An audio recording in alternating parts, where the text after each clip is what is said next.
Hey everyone, this is Mr. Weissert here. We're going to be going over some probability rules today. Let's get started. If you're following along in my notes, you'll find this in page 126. This is Module 2, Lesson 2. And if you're in AP Classroom, you'll see in sections 4.3, 4.4. And if you're in the textbook, The Practice of Statistics, there'll be section 5.2. So a lot of different kind of places to locate information regarding this stuff. The first thing we're going to be talking about with probability is what a sample space is and laying out a probability model. Really, it just depends on the situation. Like if you're rolling two dice, you'll have 36 different outcomes. The first dice being 1 through 6, second dice being 1 through 6, and all the different combinations. Or you could flip three coins, excuse me, and have three different, coins for the outcomes, but there'll be 8 different types of outcomes because you could get heads, heads, heads, heads, tails, tails, tails, tails, heads, and so on. So listing out a sample space is really important to visualize all the different outcomes that you have.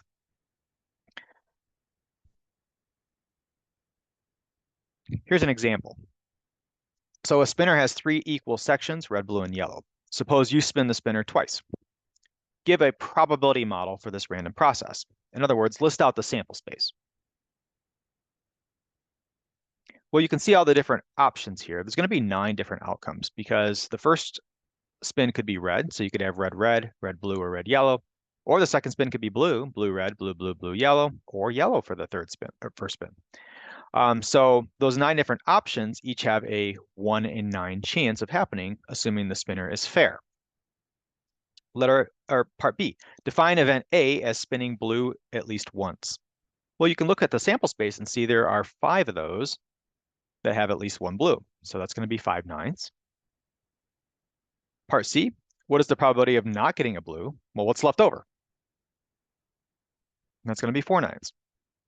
Part D, what's the probability of getting the same color? Well, you see this 3 times, red, red, blue, blue, and yellow, yellow. So that's going to be 3 out of 9. You could also reduce that if you wish, 1/3. So sometimes sample spaces and events are pretty straightforward. They're not always going to be that easy. Let's look at complements and mutually exclusive. Complement simply just means not. So if I say, hey, what's the complement of something happening? I'm going to want you to take that away from 1. So the likelihood of me eating dinner in the next hour is 60%. So the likelihood of me not eating dinner in the next hour is 40%. Mutually exclusive events are events that cannot happen at the same time. So rolling a die and getting a 1 and a 6, not possible, right? So mutually exclusive events can't happen at the same time. And if I look at the word or, what's the probability of this or that happening? I simply want to add those events up together. The basic probability rules to make sure that you have a valid probability model, then all your probabilities should be between 0 and 1.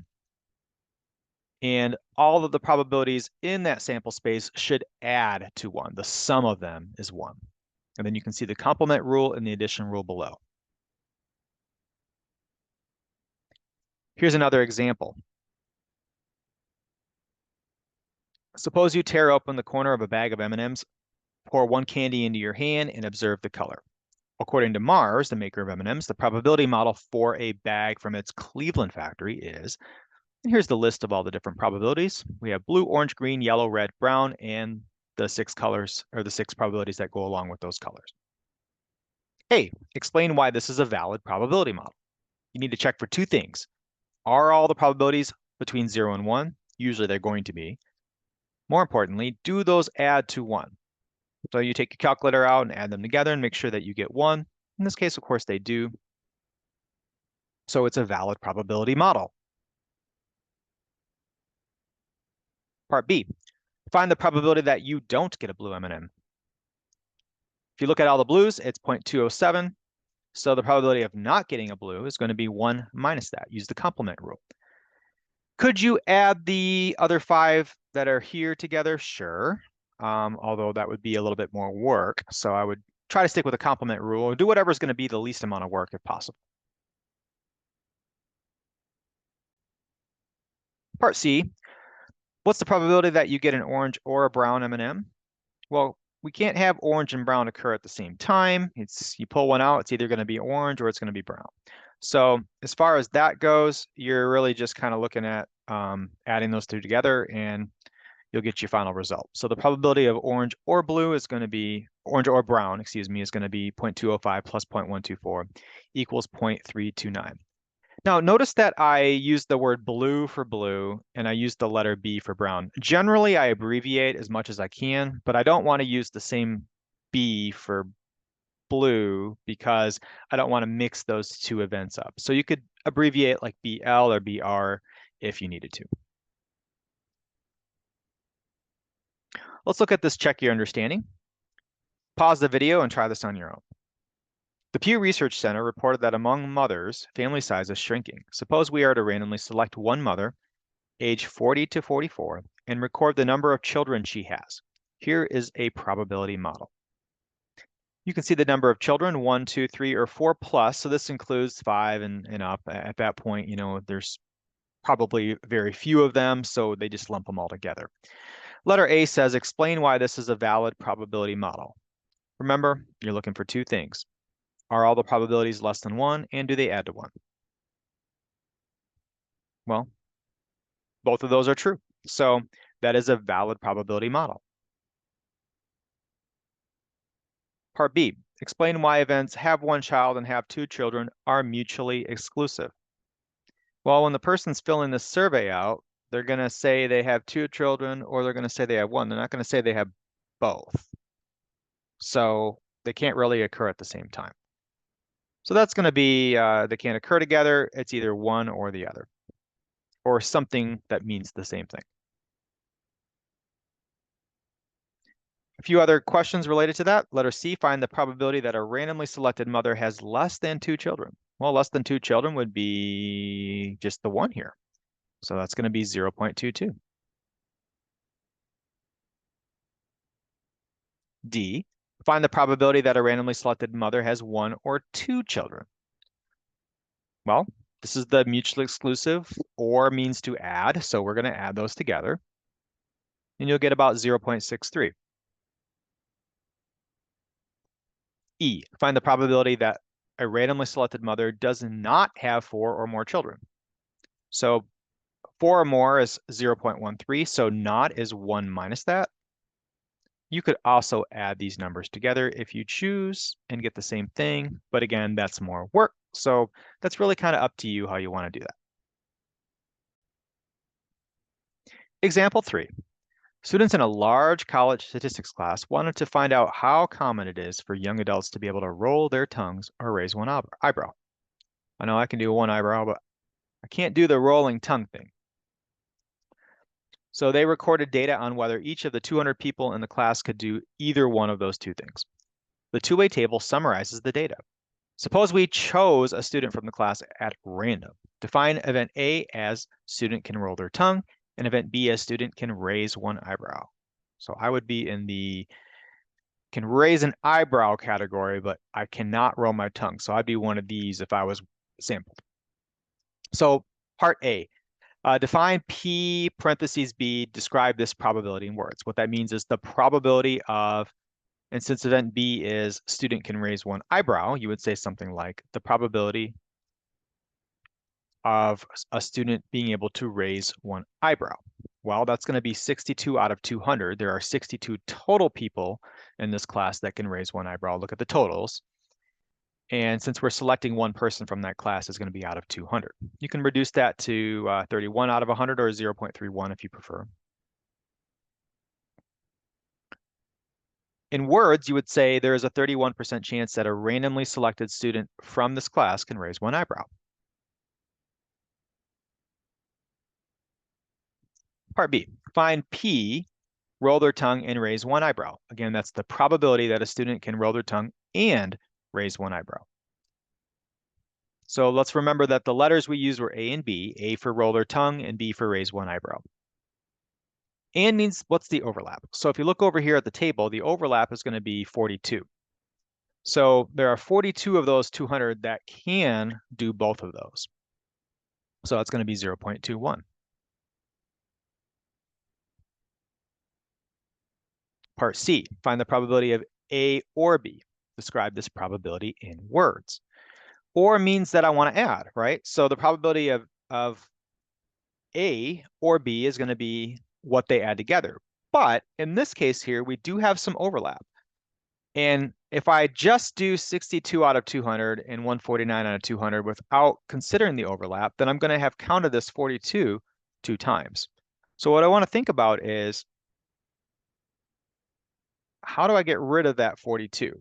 Well, I'm always going to subtract what they have in common when I'm doing some sort of or when I don't have mutually exclusive events. So think about it like this. We have 49 out of 200. Let me get rid of this here. 149 out of 200, excuse me, I used my total. And then over for the B part, I have 62 out of 200. And the overlap, there's 42 of those that would be counted twice if I did not subtract that. So I'm going to subtract it once, and I'll get my total 169 over 200. And that's going to be 0.845. It should be noted that you can also get that 169 by adding these three numbers. So I could do the 42, the 107, and the 20 added together, and that'll get me 169 without using the totals at the end. And that's fine if you have a two-way table and they're listed in there. Regardless, you get 0.845 or about 84.5%. So describing that in words is going to look something like this. There is an 84.5% chance that a randomly selected student from this class can roll their tongue or raise one eyebrow or do both. Because in our class, or means one or the other or both. So we want to make sure that we kind of write it as such. All right, the general addition rule is what you're going to see on the AP statistics formula sheet. So it's if you're looking at the probability of two things occurring, you add the individual probabilities together and subtract what they have in common. On the formula sheet, you're going to see these symbols, this U, which is standing for union, that means or. And then you'll see the upside down version of that, which is the intersection, and that's the and or the both. And that's what it's going to look like on your AP statistics formula sheet. So just remember the U stands for or and the N stands for and it means to subtract that away from it. All right, let's look at another example. According to a recent survey, 70% of US teenagers use TikTok or Instagram daily, 63% use TikTok daily, and 59% use Instagram daily. Suppose we randomly select a US teenager. What's the probability that the person uses TikTok and Instagram daily? Well, let's label what we have. So we have the or. We're given the or, 70%. We're given the TikTok, and we're given the Instagram. What we want to know is, what is the and? What's the overlap? So let's think about the formula, the generic formula that we're going to use. It's the general addition formula. Now, let's replace the letters with the letters that would make sense for our scenario, which is T and I. So I'm going to use probability of T or I equals the probability of T plus the probability of I minus the probability of T and I. Let's plug in what we have. So we have 0.7 for the or. We're given the or. We're given the individual probabilities. We don't know the and, so I'm going to leave that blank. Let's combine these numbers together. You get 1.22. Now, if you add the individual probabilities, you'll get above 1. Now, you should realize that there are going to be a lot of people that use both of them, right? So whatever those subtract would give you that overlap. So what we'll do is we'll subtract these two numbers, the 1.22 minus the or, and that'll get you what that and is equal to, 0.52. The probability that a randomly selected US teenager uses TikTok and Instagram daily is 52%. So just about over half of them in this poll use both.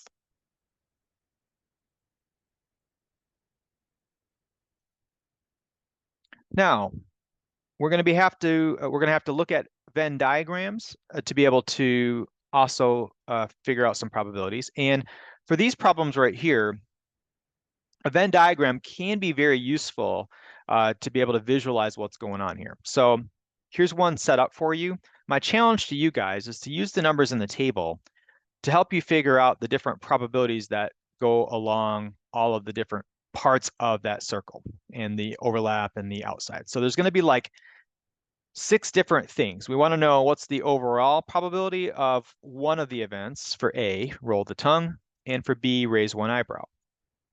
We want to know what's the probability of rolling the tongue but not being able to raise an eyebrow, and being able to raise an eyebrow and not being able to roll your tongue. And we want to know the overlap. And then finally out here, it's what's left over. You can get all those probabilities from the table, but make sure you write it as a probability and not just a number. So let's look at the first one. Roll tongue is 149 out of 200. Notice I didn't write 149, I wrote it out of 200 because I want to list that as a probability. Raise one eyebrow, that's going to be 62 out of 200. The overlap, that 42 out of 200, that'll go right in the middle. Rolling a tongue but not being able to raise an eyebrow, that's this 107 right here, 107 out of 200. And then 20 out of 200 will be the raising an eyebrow but not being able to roll the tongue.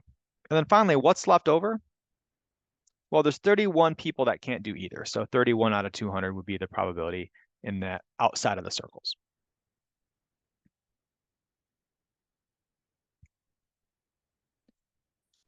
Now let's look at how to get these numbers from a Venn diagram, into a Venn diagram. So we're going to go back to the TikTok and Instagram problem here, and I'll take those off. And let's see about figuring out how to get those numbers in there. So first thing is I want to label my, my letters along the circle. So I'll use T and I for TikTok and Instagram, and I'm going to put what I have. So I have the total TikTok and the total Instagram. I'm going to put those just outside of each circle. And I'm not given the part out here, but I know that the overall OR is 70%. So I can take away 70% from 100% to get what's left over here. So those 3 are kind of, given to you from the problem, so to speak. So let's look at getting the overlap. Well, we had calculated that in the problem. That was 52%, 63 plus 59, and then take away that 70 is going to give you 52%. So it's going to go right in the middle. Now, the TikTok but not Instagram part of the circle, this over here, that's going to be 63% minus 52%, so 11%. So these two should add up to 63%. And then over here, the Instagram but not TikTok, that's going to be 59% minus 52%. So it's just going to be 7% over here for just Instagram. And then altogether, there's your probability, your Venn diagram. And it should be noted that these 3 numbers here, 11 plus 52 plus 7, those should add to 70%. So that's kind of like another way to visualize your OR.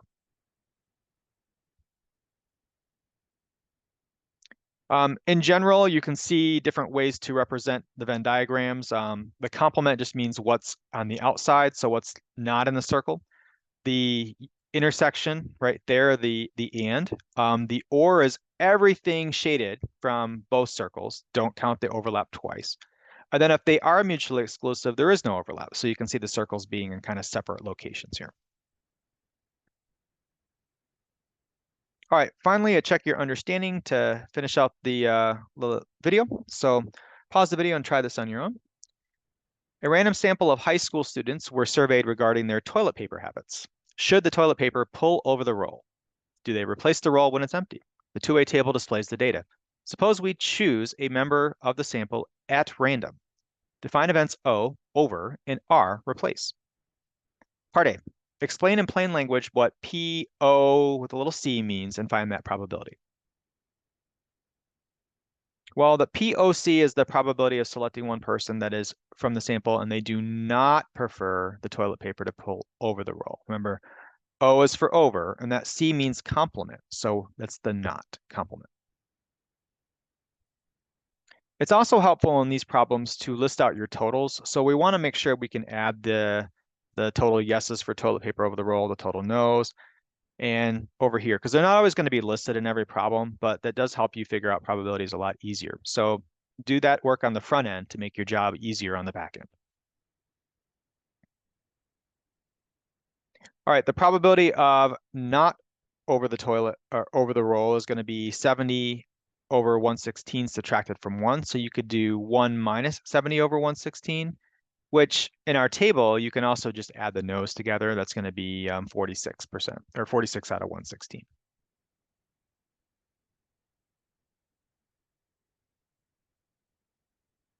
B, explain why P, O, or R is not equal to PO plus PR, then find P, O, or R. It's a lot of O's and R's.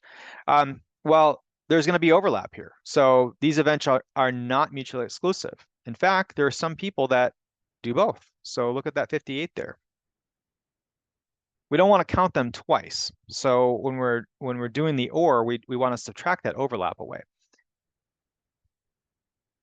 So find the individual probabilities, 82 out of 116 and 70 out of 116, and add those together, but subtract that 58 and you'll get 94. Remember that you can also get that 94 by adding 58, 24, and 12. That'll also give you 94 in this scenario.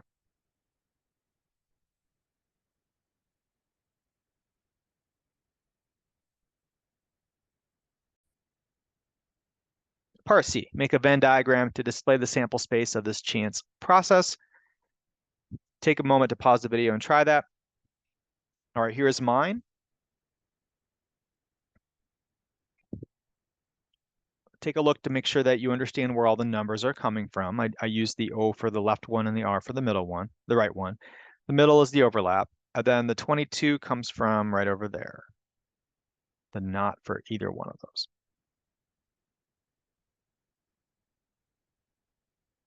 And then part D, write the event does not replace the roll and prefers the toilet paper pulls over the roll in symbolic form and find the probability. Well, let's look at our Venn diagram to help us with that. Does not replace is going to be R with that little C, and is the intersection symbol, that's your overlap. And then over, we use the letter O. So we have R complement O, and then the intersection. Now, on the Venn diagram, can you figure out where the complement of R, the not R, but the O intersect? It's going to be right over here. So we're basically just saying only over the roll, but not replace. These are people that prefer the toilet paper over, but they're too lazy to replace it, basically. And that's just these 12 people right here in the sample. So 12 out of 116. All right, lesson summary. Probability models, making sure we list all the possible outcomes in our sample space. They all should be between 0 and 1, and the probabilities should all add to 1. An event is simply the possible outcomes from that sample space. The union is the U shape. It's OR, it means to add. Intersection is the upside down U. It's the overlap, it's the both, it's what they have in common. Complement is not 1 minus the probability of the other thing happening. Use that little C. The general addition rule, add the two probabilities together, subtract what they have in common. And if they are mutually exclusive, there is no overlap, so we wouldn't have to worry about subtracting anything. We'd simply add the two probabilities together. Well, that concludes the lesson. Thanks for watching.